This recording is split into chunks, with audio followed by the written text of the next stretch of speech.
আমরা যারা অনলাইনে বিজনেস করি বিভিন্ন ফিজিক্যাল প্রোডাক্ট নিয়ে, মোটামুটি সবাই একটা কমন সমস্যা ফেস করি প্রোডাক্ট ফটোগ্রাফি নিয়ে। এছাড়াও যারা একদম নতুন বিজনেস শুরু করতেছেন, তাদের জন্য সবচেয়ে বড় চ্যালেঞ্জের নাম হলো এই প্রোডাক্ট ফটোগ্রাফি। তো এই বিশাল চ্যালেঞ্জকে আমরা সহজে কিভাবে মোকাবিলা করতে পারি, সেটাই একটু দেখবো এখন।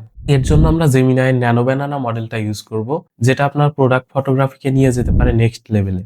এর সবচেয়ে বড় প্লাস পয়েন্ট হলো এটা আপনার মূল প্রোডাক্টের কোনো বিকৃতি বা চেঞ্জ করবে না, বরং চারপাশে এমনভাবে সাজিয়ে দিবে যেন মনে হবে কোনো প্রফেশনাল স্টুডিওতে তোলা। তো চলুন একটু প্র্যাকটিক্যাল দেখি। এই যে স্ক্রিনে ছবিটা দেখতেছেন, এটি একটি সাধারণ মোবাইল দিয়ে তোলা।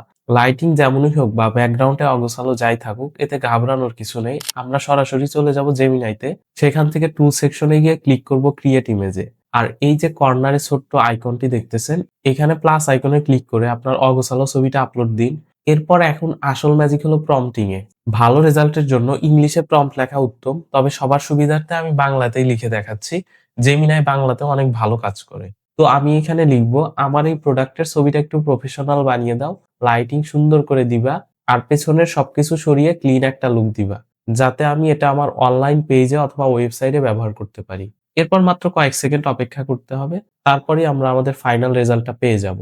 তো আমাদের সেই আগের অগোছালো ছবিটার লাইটিং, শ্যাডো এবং কালার গ্রেডিং সবকিছু মোটামুটি পারফেক্ট করে দিয়েছে। এছাড়াও আমরা চাইলে মাল্টিপল অ্যাঙ্গেল থেকে ছবি তুলেও জেমিনাইকে দিতে পারি। আমি এখানে খুব সাধারণ একটা প্রম্পট ব্যবহার করেছি, কিন্তু আপনি যদি চান আপনার প্রোডাক্ট অনুযায়ী প্রম্পট সাজিয়ে এর চেয়েও 10 গুণ বেশি প্রিমিয়াম আউটপুট পেতে, তবে কমেন্ট করে জানাতে পারেন। আমি চেষ্টা করব প্রম্পট ইঞ্জিনিয়ারিং এর উপর একটা ডিটেইল ভিডিও বানানোর জন্য, যে ভিডিওটা দেখার পরে ইনশাআল্লাহ আর প্রম্পট নিয়ে কোনো ঝামেলা থাকবে না।